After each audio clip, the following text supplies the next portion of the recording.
রাজনৈতিক দলগুলোর কাছে জুলাই সনদের খসড়া পাঠিয়েছে ঐকমত্য কমিশন। বুধবার দুপুরের মধ্যে এ বিষয়ে মত চায় তারা। তবে এখনো কয়েকটি বিষয়ে ঐকমত্য হয়নি। সাংবিধানিক পদে নিয়োগের পদ্ধতি নিয়ে সোমবারের বৈঠক থেকে বিএনপির ওয়াকআউটের ঘটনাও ঘটে। যদিও এই নিয়োগে আলাদা কমিটি গঠনে অনড় জামাত ও এনসিপি। চলমান আলোচনায় ২০তম দিনের মতো জাতীয় ঐকমত্য কমিশনের এ বৈঠক। তত্ত্বাবধায়ক সরকার ফেরানোয় সবাই একমত হলেও এর প্রক্রিয়া নিয়ে সমাধানে আসা যায়নি এখনো। সোমবারের বৈঠকে তত্ত্বাবধায়ক ছাড়াও পিএসসি, দুদক, মহাহিসাব নিরীক্ষক ও ন্যায়পাল নিয়োগের পদ্ধতি নিয়েও আলোচনা হয়। তবে এই ইস্যুতে ওয়াকআউট করে বিএনপি। কিছু সংবিধিবদ্ধ প্রতিষ্ঠানের নিয়োগের জন্য যে কমিটি করার কথা বলছে এবং সংবিধানে রাখার কথা বলছে সেই বিষয়ে আমরা একমত নই। কিন্তু পরবর্তীতে আমরা বিচার বিশ্লেষণ করে সবার সাথে আলোচনা করে আমরা কিছু কিছু জায়গায় আমরা ছাড় দিয়ে এক জায়গায় এসেছি। সাংবিধানিক পদে নিয়োগ, আলাদা কমিটি গঠন এবং তা সংবিধানে অন্তর্ভুক্তির ব্যাপারে অনড় জামায়াতে ইসলামী ও এনসিপি। দলীয় নিয়োগ, দলীয়করণ এবং জনবান্ধব নয় এমন প্রতিষ্ঠান না করে আমরা যদি দলীয়করণের বাইরে এসে প্রতিষ্ঠানগুলোতে নিয়োগ কার্যক্রম সম্পূর্ণ করতে পারি তাহলে সামগ্রিকভাবেই দেশের অগ্রগতি সাধিত হবে। দুইটা ভাবে এটা হতে পারে। এক হচ্ছে অধ্যাদেশ প্রোক্লেমেশনের মাধ্যমে হতে পারে, পরে যে গভর্নমেন্টে আসবে তারা ওয়াদা করবে, এটাকে তারা রেটিফাই করে দেবে। সে আরেকটা অল্টারনেটিভ হচ্ছে গণভোট, এটা হতে পারে। এমন বাস্তবতার মাঝেও জুলাই সনদের খসড়া সব রাজনৈতিক দলকে পাঠিয়েছে ঐকমত্য কমিশন। বুধবার দুপুরের মধ্যে মতামত চাই তারা। নিয়োগ বিধান নিয়ে ভিন্নমত হলেও সরকারি কর্ম কমিশনকে শক্তিশালী করা, রাজনৈতিক প্রভাবমুক্ত রাখার বিষয়ে রাজনৈতিক দলগুলোর মধ্যে ঐকমত্য আছে। মৌলিক সংস্কারের ২০টি বিষয়ের মধ্যে এখন পর্যন্ত ১২টিতে একমত হয়েছে রাজনৈতিক দলগুলো। আনোয়ার সাদাত নূর, ইন্ডিপেন্ডেন্ট নিউজ, ঢাকা। জুলাই অভ্যুত্থানের বছর না পেরোতেই সমন্বয়কদের চাঁদাবাজির ঘটনা দুঃখজনক বলে মন্তব্য করেছেন বিএনপি মহাসচিব মির্জা ফখরুল ইসলাম আলমগীর। বলেছেন, সরকারের সদিচ্ছা না থাকায় রাজনৈতিক পরিবেশে পরিবর্তন আসেনি। এদিকে চাঁদাবাজদের দলীয় পরিচয় না দেখে বিচারের দাবি জানান রুহুল কবির রিজভী। সোমবার রাজধানীতে আলাদা দুই অনুষ্ঠানে এসব কথা বলেন বিএনপির নেতারা। সোমবার সকালে রাজধানীর শাহবাগে যুবদলের গ্রাফিতি অঙ্কন কর্মসূচিতে অংশ নেন বিএনপি মহাসচিব। এ সময় বৈষম্য বিরোধী ছাত্র আন্দোলনের সমন্বয়কদের চাঁদাবাজির ঘটনায় উদ্বেগ প্রকাশ করেন মির্জা ফখরুল। বলেন, গণঅভ্যুত্থানের ১ বছর পরেও রাজনৈতিক অবস্থার ইতিবাচক পরিবর্তন হয়নি। দেখলাম ৫ জন সমন্বয়কারীকে গ্রেফতার করেছে পুলিশ। তারা জোর করে একটি বাড়ি থেকে, একজন সাবেক সংসদ বাড়ি থেকে ৫০ লক্ষ টাকা আদায় করেছে। এই কি পরিণতি থেকে আমরা চেয়েছিলাম? এই বাংলাদেশের মানুষকে কেউ এটা চেয়েছিল? এত তাড়াতাড়ি যদি এই ঘটনা ঘটে, ১ বছর হয়নি। রাজনৈতিক দলগুলোর সহযোগিতার পরেও সংস্কারে অসহযোগিতার অপবাদ দিচ্ছে সরকার, অভিযোগ তার। গুম খুনের ঘটনায় শেখ হাসিনার বিচার কার্যক্রমে ধীরগতি নিয়েও প্রশ্ন তোলেন বিএনপি মহাসচিব। যারা প্রতি মুহূর্তে সংস্কারের কথা বলছেন, রাজনৈতিক দলগুলোকে দোষারোপ করার চেষ্টা করছেন ইনডাইরেক্টলি যে আমরা কোঅপারেট করছি না, কথাগুলো সঠিক নয়। আমরা সারাক্ষণ তাদের এই সংস্কার কর্মসূচির সঙ্গে আমরা সহযোগিতা করছি। আমরা সারাক্ষণ সবাইকে নিয়ে কাজ করতে চাই। কই হাসিনার বিচারের তো এখন পর্যন্ত তেমন কিছু আমরা দেখতে পেলাম না। কেন পেলাম না? ১ বছর হয়ে গেল, হাসিনার বিচার কাজ পুরো শুরু হয়ে গেল না কেন? এদিকে নয়াপল্টনে এক স্মরণ সভায় দলের সিনিয়র যুগ্ম মহাসচিব রুহুল কবির রিজভী বলেন, দলীয় পরিচয় না দেখে চাঁদাবাজদের বিচার করতে হবে। স্থানীয়ভাবে দেশে সুশাসন নিশ্চিত করা, চাঁদাবাজদেরকে ধরা, দখলদারদেরকে ধরা, তার রাজনৈতিক পরিচয় যাই থাক না কেন, এটি বারবার বলা হয়েছে, সেটা যাতে দ্রুত গতিতে বাস্তবায়ন হয়। অন্তর্বর্তীকালীন সরকার দেশের মানুষের প্রত্যাশা পূরণে ব্যর্থ হয়েছে বলেও মন্তব্য নেতাদের। মানব সেবার মহত্তম দায়িত্ব নিয়ে রিফাত আলম, ইন্ডিপেন্ডেন্ট নিউজ, ঢাকা। সংসদে উচ্চকক্ষ আর নির্বাচনে পিআর পদ্ধতি নিয়ে ঐকমত্য না হলে জুলাই সনদে এনসিপি স্বাক্ষর অনিশ্চিত। কথা জানিয়েছেন দলটির আহ্বায়ক নাহিদ ইসলাম। তার দল নির্বাচন পেছানোর ষড়যন্ত্র করছে এমন অভিযোগকে ভিত্তিহীন বলেও উল্লেখ করেন নাহিদ। আর এনসিপিকে চাঁদাবাজদের দল হতে দেয়া হবে না বলে হুঁশিয়ারি দেন হাসনাত আব্দুল্লাহ। সোমবার জামালপুর ও ময়মনসিংহে এসব কথা বলেন তারা।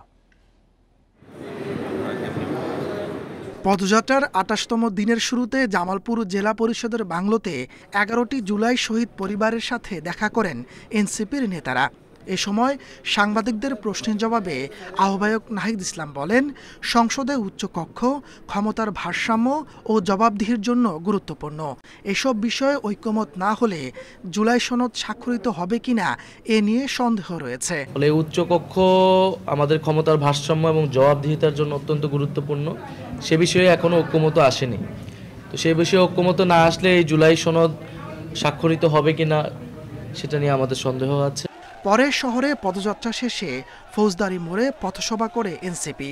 সেখানে দেয়া বক্তব্যে নাহিদ আরও বলেন, তার দলকে নির্বাচন পেছানোর ষড়যন্ত্রের অপবাদ দেয়া হচ্ছে, অথচ গণঅভ্যুত্থান না হলে কোনো দলই নির্বাচনের স্বপ্নই দেখতে পারত না। বিভিন্নভাবে আমাদের বিরুদ্ধে প্রোপাগান্ডা করার চেষ্টা করা হচ্ছে, আমরা নাকি নির্বাচন বানচালের চেষ্টা করছি, আমরা নাকি নির্বাচন পিছিয়ে দেওয়ার চেষ্টা করছি। আর এই গণঅভ্যুত্থান না হলে আপনারা নির্বাচনের স্বপ্নই দেখতে পারতেন না। জামালপুর থেকে ময়মনসিংহে যায় এনসিপির পদযাত্রা। সেখানে টাউন হল প্রাঙ্গণে পথসভায় হাসনাত আব্দুল্লাহ বলেন, চাঁদাবাজদের সংগঠন হবে না এনসিপি। আমাদের লক্ষ লক্ষ কর্মীর দরকার নাই, আমাদের লক্ষ লক্ষ নেতার দরকার নাই। এই চাঁদাবাজের অভয়াশ্রম এনসিপি হবে না। সুতরাং যারা এই সুসময়ে আসছেন তারা সাবধান হয়ে যান। মঙ্গলবার টাঙ্গাইল ও গাজীপুরে পদযাত্রার কথা রয়েছে এনসিপির। তাপস সরকার, ইন্ডিপেন্ডেন্ট নিউজ। জুলাই পদযাত্রা নিয়ে জাতীয় নাগরিক পার্টির নেতাকর্মীরা রাতে টাঙ্গাইলে পৌঁছান। পরে শহরের সন্তোষ এলাকায় মাওলানা আব্দুল হামিদ খান ভাসানীর মাজার জিয়ারত করে শুরু হয় এখানকার কর্মসূচি। এ সময় দলের আহ্বায়ক নাহিদ ইসলাম বলেন, জাতীয় নাগরিক পার্টির যে দর্শন চিন্তা তার মধ্যে মাওলানা ভাসানী রয়েছেন। মাওলানা ভাসানী ছিলেন শ্রমিক মেহনতি মানুষের রাজনীতিবিদ। তিনি যে স্বপ্নের বাংলাদেশ গড়তে চেয়েছিলেন জাতীয় নাগরিক পার্টি সেই উদ্দেশ্যেই প্রতিষ্ঠিত হয়েছে। এ সময় দলের মুখ্য সমন্বয়ক নাসির উদ্দিন পাটোয়ারি, উত্তরাঞ্চলের যুগ্ম মুখ্য সংগঠক সাইফুল্লাহ হায়দার, আজাদ খান ভাসানী, টাঙ্গাইল জেলার প্রধান সমন্বয়কারী মাসুদুর রহমান রাসেল সহ বিভাগীয় জেলা ও উপজেলার নেতৃবৃন্দ উপস্থিত ছিলেন।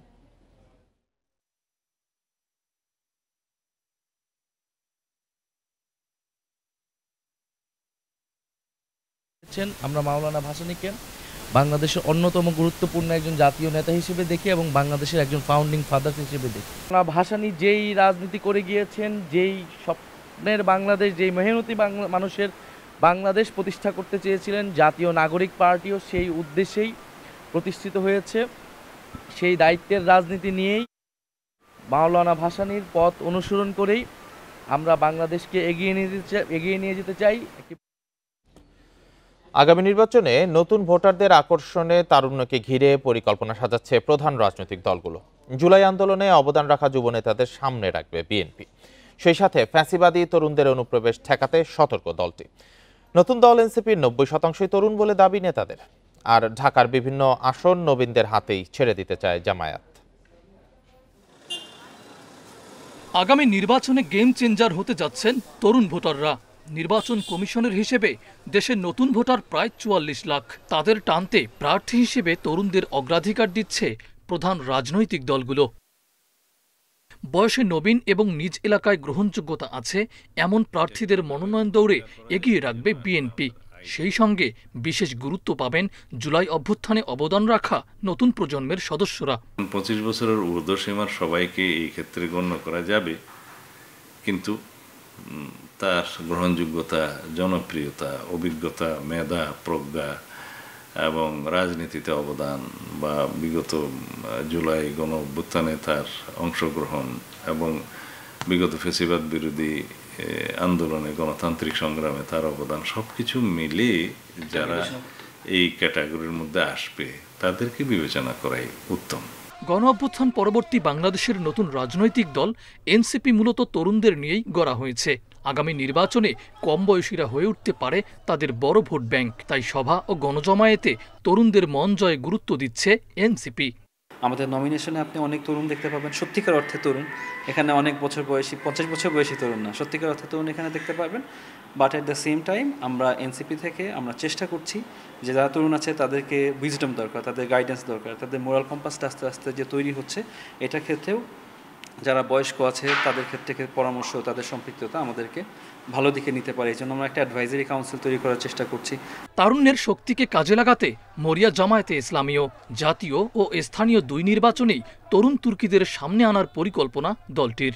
আমরা আমাদের দলের পক্ষ থেকে তরুণ নেতৃত্ব বাছাই করছি এবং এটি শুধুমাত্র জাতীয় নির্বাচনের ক্ষেত্রেই নয়, স্থানীয় নির্বাচনেও আমরা তরুণদেরকে অগ্রাধিকার দিচ্ছি। যেহেতু তাদের একটা শক্তি আছে, তাদের সাহস আছে, তাদের উদ্যম আছে, তাদের মধ্যে ক্রিয়েটিভিটি আছে, সৃজনশীলতা আছে। বিগত 3 বিতর্কিত নির্বাচনে ভোট দিতে পারেননি তরুণ ভোটাররা। ত্রয়োদশ জাতীয় নির্বাচনে তাদের সমর্থন কারা পাচ্ছে সেদিকেই তাকিয়ে রাজনৈতিক দলগুলো। মাহফুজুর রহমান মিলন, ইন্ডিপেন্ডেন্ট নিউজ, ঢাকা। আগামী সংসদ নির্বাচনের প্রস্তুতি হিসেবে সেনাবাহিনী, পুলিশ ও স্থানীয় প্রশাসনের মধ্যে সমন্বয় বাড়ানোর উদ্যোগ নিয়েছে সরকার। সোমবার দুপুরে ফরেন সার্ভিস একাডেমিতে বৈঠক শেষে ব্রিফিংয়ে এই কথা জানিয়েছেন প্রধান উপদেষ্টার প্রেস সচিব শফিকুল আলম। জানান প্রশাসনে রদবদল হবে। প্রেস সচিব বলেন, সেনাবাহিনী, পুলিশ ও স্থানীয় প্রশাসনের মধ্যে স্থানীয় ও জাতীয় পর্যায়ে সমন্বয় দ্রুত বাড়ানো হবে। নির্বাচন উপলক্ষে সেপ্টেম্বর, অক্টোবর, নভেম্বরে 1.5 লাখ পুলিশকে প্রশিক্ষণ দেওয়া হবে। নির্বাচন সামনে রেখে প্রচুর ভুল তথ্য প্রচার করা হচ্ছে জানিয়ে শফিকুল আলম বলেন, ভবিষ্যতে এটি আরও বাড়তে পারে, তাই দ্রুততম সময়ের মধ্যে জাতীয় তথ্য কেন্দ্র চালু হবে। সেখানে এসব ভুল তথ্য চিহ্নিত ও যাচাই করা যাবে। ইলেকশনের আগে পুলিশের প্রস্তুতির কথা বলা হয়েছে। 1.5 লক্ষ পুলিশের ট্রেনিং হবে ইলেকশনের বিষয়ে। ন্যাশনাল ইনফরমেশন একটা সেন্টার, যেখানে আমরা খুব দ্রুততার সাথে এই ডিসইনফরমেশনগুলোকে আমরা ডিবাঙ্ক করতে পারবো, সেইটার একটা ক্রিয়েট করার চিন্তা ভাবনা হচ্ছে। ফিউচার ইনভেস্টমেন্ট ইনিশিয়েটিভ সম্মেলনে প্রধান উপদেষ্টা অধ্যাপক মোহাম্মদ ইউনূসকে আমন্ত্রণ জানিয়েছেন সৌদি যুবরাজ ও প্রধানমন্ত্রী মোহাম্মদ বিন সালমান। 2017 সাল থেকে শুরু হওয়া এই আয়োজনে এবারই প্রথম কোনো বাংলাদেশি সরকার প্রধানকে আমন্ত্রণ জানানো হলো। সৌদি আরবের রিয়াদে আগামী 27 থেকে 30 অক্টোবর পর্যন্ত চলবে সম্মেলন। রোববার রাষ্ট্রীয় অতিথি ভবন যমুনায় প্রধান উপদেষ্টার কাছে সৌদি যুবরাজের আমন্ত্রণপত্র তুলে দেন রাষ্ট্রদূত ডক্টর আবদুল্লাহ জাফের বিন আবিয়া। এ সময় অধ্যাপক মোহাম্মদ ইউনূস সৌদি যুবরাজকে ধন্যবাদ জানান, পাশাপাশি সম্মেলনে অংশগ্রহণের বিষয়ে আশা প্রকাশ করেন। গত বছর ফিউচার ইনভেস্টমেন্ট ইনিশিয়েটিভ সম্মেলনে শীর্ষস্থানীয় একাধিক বৈশ্বিক প্রতিষ্ঠানের প্রধান নির্বাহী সহ প্রায় 8,500 প্রতিনিধি অংশ নেন। মাইলস্টোন স্কুলে বিমান বিধ্বস্তের ঘটনায় এখনও আইসিইউতে চিকিৎসাধীন রয়েছে 3 জন। এদের মধ্যে একজনকে রাখা হয়েছে লাইফ সাপোর্টে। এছাড়া 9 জনের অবস্থা অপেক্ষাকৃত কম গুরুতর হলেও তারা ঝুঁকির বাইরে নন, বাকিরা অন্যান্য ওয়ার্ডে চিকিৎসাধীন। কর্তৃপক্ষ জানিয়েছে, জাতীয় বার্ন ইনস্টিটিউটে বর্তমানে দগ্ধ 33 জন ভর্তি আছেন। এদের মধ্যে 27 জনই শিশু। অবস্থার উন্নতি হওয়া সাপেক্ষে চলতি সপ্তাহে আরও কয়েকজনকে ছাড়পত্র দেওয়া হতে পারে। এদিকে দগ্ধ রোগীদের চিকিৎসার জন্য সিঙ্গাপুর, চীন ও ভারত থেকে আসা বিশেষজ্ঞ চিকিৎসকরা পর্যায়ক্রমে স্ব দেশে ফিরে যাচ্ছেন। সোমবার মাইলস্টোন স্কুলের ছাত্র সাহিল ফারাবি আয়নের মৃত্যু হয়। এ নিয়ে ওই দুর্ঘটনার প্রাণহানি বেড়ে দাঁড়ায় 35 জনে।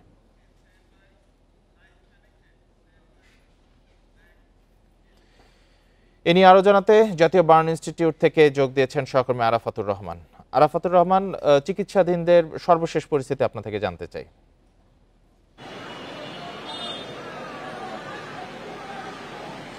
আচ্ছা, আমরা একটু আগে অর্থাৎ 9টার কাছাকাছি সময় এখানকার যে পরিচালক অধ্যাপক নাসিরউদ্দিন সাহেবের সাথে কথা বলার সুযোগ হয়েছে। উনি আমাদের জানিয়েছেন যে গত রাতের 8টা থেকে এ পর্যন্ত সকাল 9টা পর্যন্ত এখনো পর্যন্ত মাইলস্টোনের যারা চিকিৎসাধীন আছেন শিশুরা, এদের মধ্যে কেউই এখনো পর্যন্ত মারা যাননি, অর্থাৎ তারা স্টেবল অবস্থায় আছেন।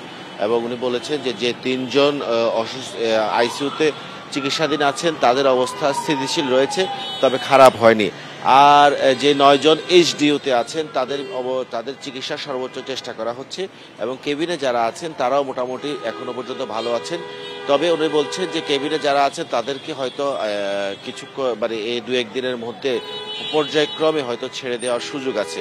আর এখানে আমরা গতকালকে বা আজকে উনি যেটি বলেছেন যে বাংলাদেশি ডাক্তারদের সাথে বিদেশি যে ডাক্তাররা কাজ করছেন তারা বলছেন যে বিদেশি ডাক্তারদের চেয়েও নার্সদের সেবা তারা বেশ ভালো রেসপন্স পাচ্ছেন, যে খুব ওইসব দেশের যে অভিজ্ঞ নার্সরা আছেন সেই নার্সদের কারণে এই চিকিৎসাটা ভালোর দিকে যাচ্ছে।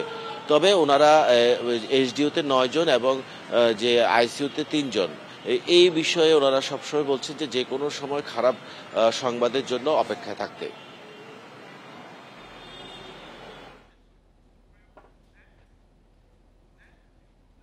জাতীয় বার্ন ইনস্টিটিউট থেকে দগ্ধদের সর্বশেষ পরিস্থিতি জানাচ্ছিলেন সহকর্মী আরাফাতুর রহমান। উত্তরায় বিমান বিধ্বস্তের ঘটনায় নিহত লামিয়া আক্তার সোনিয়ার পরিবারের সাথে দেখা করেছেন বিএনপির স্থায়ী কমিটির সদস্য আমির খসরু মাহমুদ চৌধুরী। সোমবার বিকেলে রাজধানীর উত্তরার বাউনিয়ায় সোনিয়ার বাসায় যান আমির খসরু ও ঢাকা মহানগর উত্তর বিএনপির সদস্য সচিব মোস্তফা জামান। শোকাহত পরিবারের প্রতি তারেক রহমানের পক্ষ থেকে সমবেদনা জানান তারা। এ সময় আমির খসরু মাহমুদ চৌধুরী বলেন, প্রিয়জন হারানোর কোনো সান্ত্বনা হয় না। বিমান দুর্ঘটনা থেকে শিক্ষা নিয়ে জরুরি চিকিৎসা সেবা কার্যক্রমের উন্নয়ন নিশ্চিত করার আহ্বান জানান তিনি। আমাদেরকে এদের আগামী দিনের তাদের পরিবারের, বিশেষ করে তাদের পরিবারের প্রতি যে দায়িত্ব সরকারের, সেটা তাদেরকে করতে হবে। রাজধানীর আকাশ প্রতিরক্ষা ও নিরাপত্তা নিশ্চিত করতে ঢাকাতেই জঙ্গি বিমান ঘাঁটি রাখা অত্যাবশ্যক। বর্তমানে ঘাঁটি সরিয়ে নেওয়ার কোনো পরিকল্পনা নেই। সোমবার দুপুরে তেজগাঁওয়ের এভিয়েশন ইউনিভার্সিটিতে সংবাদ সম্মেলনে কথা জানান বিমান বাহিনীর বিমান পরিচালনা পরিদপ্তরের পরিচালক এয়ার কমোডর শহীদুল ইসলাম। উত্তরার মাইলস্টোন স্কুলে দুর্ঘটনার সময় পাইলট তৌকিরের সঙ্গে শেষ মুহূর্ত পর্যন্ত যোগাযোগ ছিল বলে জানান তিনি। সংবাদ সম্মেলনে উপস্থিত ছিলেন মাইলস্টোন স্কুল অ্যান্ড কলেজের প্রিন্সিপাল জাহাঙ্গীর আলম ও জাতীয় বার্ন ইনস্টিটিউটের পরিচালক মারুফুল ইসলাম। সংবাদ সম্মেলনে জানানো হয়, নিহতদের পরিবার ও আহতদের যতদিন প্রয়োজন ততদিন সহযোগিতা করবে বিমান বাহিনী। বিমান দুর্ঘটনা তদন্তে চীন থেকে একটি টিম আসবে।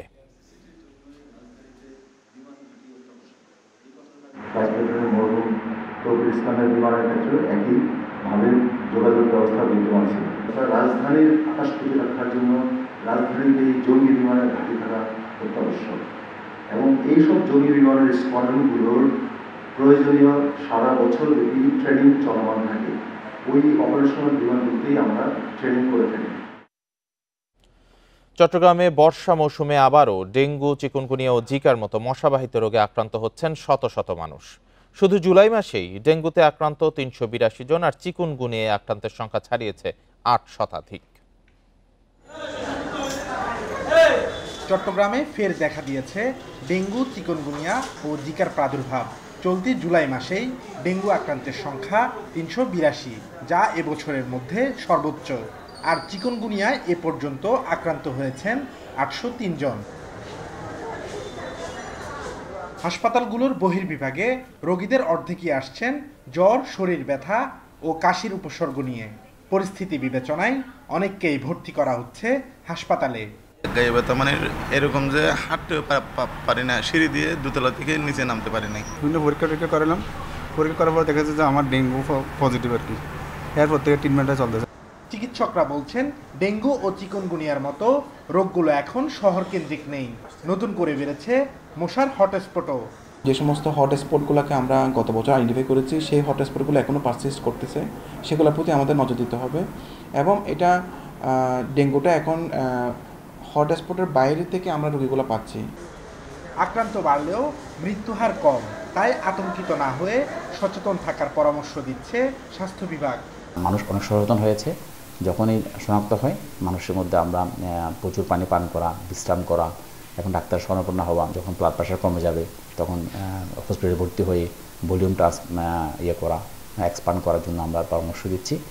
গেল বছর চট্টগ্রাম নগরীতে ডেঙ্গুর 23টি হটস্পট চিহ্নিত হলেও নতুন করে এবার হয়নি জরিপ। ফলে পুরনো গবেষণায় চলছে মশক নিধন। এক্সট্রা জনবল এখানে ইনক্লুড করব, ওষুধের পরিমাণটা বাড়াবো, স্প্রের পরিমাণটা বাড়াবো, ফগিংয়ের পরিমাণটা বাড়াবো।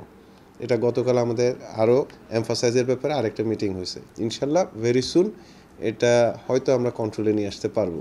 ডেঙ্গুতে চট্টগ্রামে এবার মারা গেছেন 8 জন, এদের মধ্যে 6 জনই মারা গেছেন জুলাই মাসে। তবে কোনো মৃত্যুর ঘটনা নেই চিকুনগুনিয়া আক্রান্তদের। Abdullah Rakib, Independent News, Chattogram. টাঙ্গাইল শহরের নিরালামোড় এলাকায় এনসিপির পথসভা অনুষ্ঠিত হবে। এ উপলক্ষে জোরদার করা হয়েছে নিরাপত্তা। সবাই যোগ দিতে আসছেন কর্মী সমর্থকরা। এ বিষয়ে আরো জানাতে সেখান থেকে যুক্ত হয়েছেন সহকর্মী মামুনুর রহমান। মামুনুর, পথসভা বা কর্মসূচি আনুষ্ঠানিকভাবে কখন শুরু হতে পারে? এ উপলক্ষে প্রস্তুতি কেমন দেখছেন? নিরাপত্তা ব্যবস্থা কেমন দেখছেন?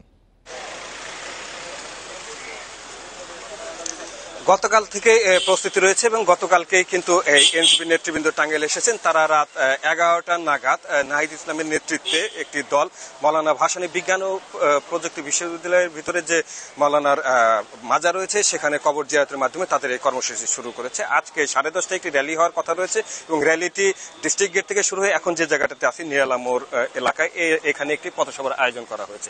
এখানে বিপুল সংখ্যক আইন শৃঙ্খলা রক্ষাকারী বাহিনীর সদস্য রয়েছে। পুলিশের সাথে আমরা কথা বলে যতটুকু জানতে পেরেছি এপিবিএন এর অন্তত 70 জন সদস্য, এছাড়া 7 শতাধিক পুলিশ সদস্য এই সমাবেশকে কেন্দ্র করে বিভিন্ন জায়গায় অবস্থান করছে। অর্থাৎ বলা যায় বিপুল সংখ্যক আইন শৃঙ্খলা রক্ষাকারী বাহিনী কিন্তু আজকের এই অনুষ্ঠানকে নিরাপদ করতে রয়েছে। এরই মাঝে আমরা দেখতে পাচ্ছি যে এনসিপির বিভিন্ন পর্যায়ের নেতৃবৃন্দ মঞ্চে চলে আসতে শুরু করেছে এবং যেসব মানুষ এই সমাবেশে অংশগ্রহণ করবে তারাও কিন্তু বিভিন্ন জায়গা থেকে আসতে শুরু করেছে বলে কিন্তু আমরা দেখতে পাচ্ছি। তো নেতৃবৃন্দের সাথে কথা বলে যেটা জানতে পেরেছি যে তাদের এই অনুষ্ঠানটি 10:30 নাগাদ এই মেলাটি শুরু হবে, র্যালিটি শুরু হবে এবং 11:30 নাগাদ এখানে আমি যে জায়গাটাতে আছি এইখানটাতে এই সমাবেশ হওয়ার কথা রয়েছে। টাঙ্গাইলে পুলিশ সুপারের সাথে কথা হচ্ছে, তিনি যেটা বলেছেন যে এই সমাবেশকে কেন্দ্র করে নিশ্চিত নিরাপত্তা ব্যবস্থা করা হয়েছে।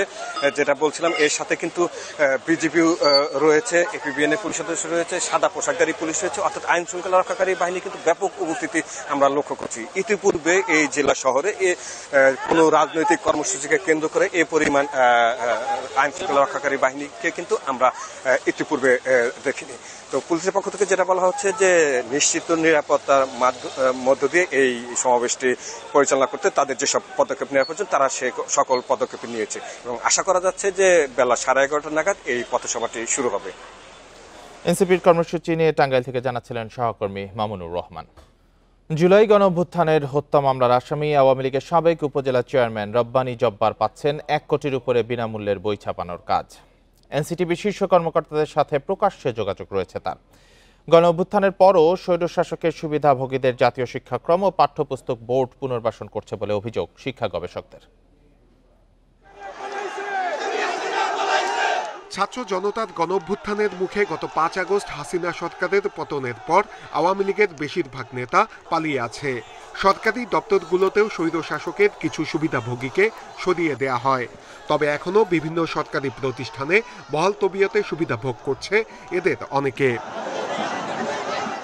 জাতীয় শিক্ষাক্রম ও পাঠ্যপুস্তক বোর্ডে এবছরও 1.5 কোটি বই ছাপানোর কাজ পাচ্ছে হত্যা মামলার আসামি রব্বানী জব্বারের 2টি প্রতিষ্ঠান।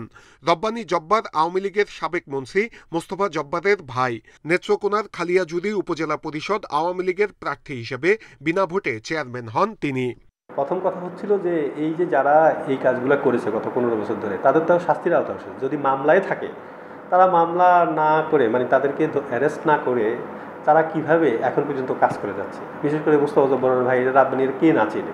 এনসিটিভিতে এখনো স্বৈরশাসকের সুবিধাভোগী অনেক কর্মকর্তা ব্যবসায়ী বহাল তবিয়তে আছে, যারা আওয়ামী লীগকে পুনর্বাসনের কাজ করে যাচ্ছে বলে জানিয়েছেন মুদ্রণ মালিক সমিতির সাবেক সভাপতি তোফায়েল খান।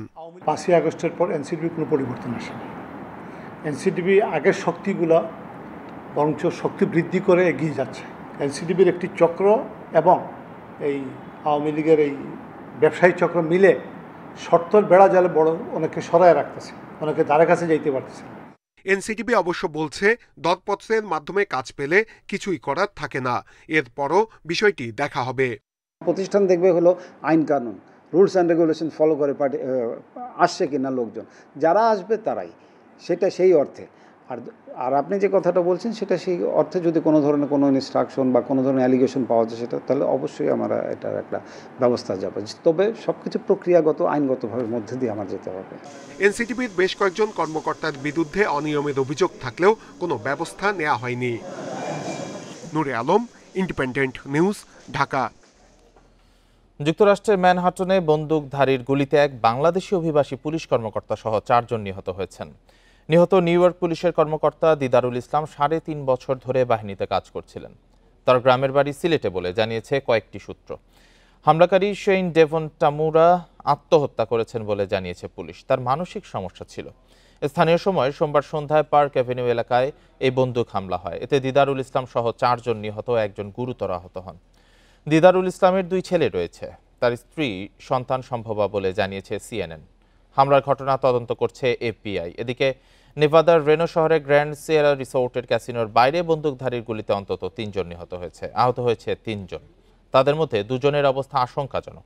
পুলিশের গুলিতে সন্দেহভাজন হামলাকারী আহত হলে তাকে গ্রেপ্তার করা হয়।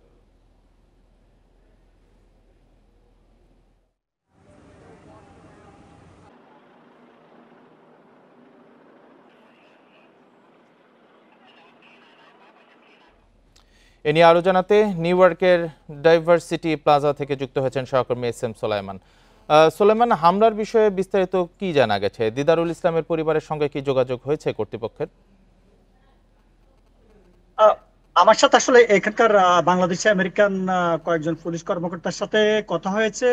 ওনারা আসলে আনুষ্ঠানিকভাবে কোনো কিছু এখনো পর্যন্ত প্রচার করছেন না এবং সাংবাদিকদেরকেও এখনো কোনো ব্রিফ করছেন না অফিসিয়ালি। তবে এখানকার পুলিশ কমিশনার তিনি বলেছেন যে হামলার বিষয়ে যে হামলা করেছে হামলাকারী বন্দুকধারী তিনি লাস ভেগাসের অধিবাসী এবং তিনি 27 বছর বয়সী এবং তিনি হামলা করার পরে নিজেকে আত্মহত্যা করেছেন নিজের এই রাইফেল দিয়ে। এবং আপনি যেমনটা বলেছেন যে ম্যানহাটনের সবচেয়ে ব্যস্ততম একটি বিনিয়োগ সংস্থার ভবনে ঢুকে এলোপাতারিভাবে গুলি করে রাইফেল দিয়ে খোলা একটা রাইফেল দিয়ে গুলি করে এবং গুলিতে একজন পুলিশ কর্মকর্তা সহ বাংলাদেশে আমেরিকান একজন পুলিশ কর্মকর্তা সহ 4 জন নিহত হয়েছে এবং হামলাকারী নিজেই আত্মহত্যা করেছে। এবং পুলিশ কর্মকর্তা আসলে প্রত্যক্ষদর্শীরা জানাচ্ছেন যে পুলিশ কর্মকর্তা তিনি অফ ডিউটিতে ছিলেন, তিনি সাদা পোশাকে ছিলেন এবং পরবর্তীবারে তার পরিচয় জানা গেছে। এবং আরেকটা বিষয় আপনাকে জানিয়ে রাখি যে ইতিমধ্যে নিউ ইয়র্কের মেয়র এরিক অ্যাডামস শোক জানিয়েছেন এবং নিহত পুলিশ কর্মকর্তার পরিবার এবং স্বজনদের প্রতি সমবেদনা জানিয়েছেন এবং তিনি এই ঘটনার তদন্তের জন্য ইতিমধ্যে পুলিশ উচ্চপদস্থ কর্মকর্তাদের নির্দেশ দিয়েছেন। এবং আরেকটা বিষয় যেটা আপনাকে জানিয়ে রাখি, বাংলাদেশি কমিউনিটির নেতৃবৃন্দ শোক জানাচ্ছেন এবং তারা প্রতিবাদ মুখর হয়ে উঠেছেন এবং ডাইভার্সিটি প্লাজা জ্যাকসন হাইটসের ইতিমধ্যে বাংলাদেশ কমিউনিটির নেতৃবৃন্দ তারা প্রতিবাদ জানাচ্ছেন এবং প্রতিবাদ মুখর হয়ে উঠছেন এবং বলছেন যে একজন নিরাপত্তাহীন ভাবে এই নিউ ইয়র্কের এই যে বারবার যে হামলার শিকার হচ্ছে, গুলির শিকার হচ্ছে, এই বিষয়টা নিয়ে খুবই আশঙ্কাজনক অবস্থা উদ্বেগ প্রকাশ করেছেন বাংলাদেশি কমিউনিটির নেতৃবৃন্দ। এই ছিল এখানকার সর্বশেষ তথ্য।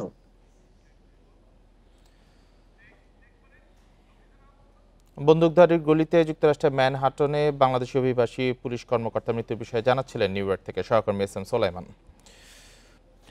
আর এই ছিল সকাল 9টার বিরতিহীন ইন্ডিপেন্ডেন্ট সংবাদে। ইন্ডিপেন্ডেন্ট টেলিভিশনের সব খবর আরো বিস্তারিত জানতে চোখ রাখুন ফেসবুক, ইউটিউব, এক্সে। এতক্ষণ যারা সাথে ছিলেন ধন্যবাদ সবাইকে। আমন্ত্রণ আমাদের পরের আয়োজন।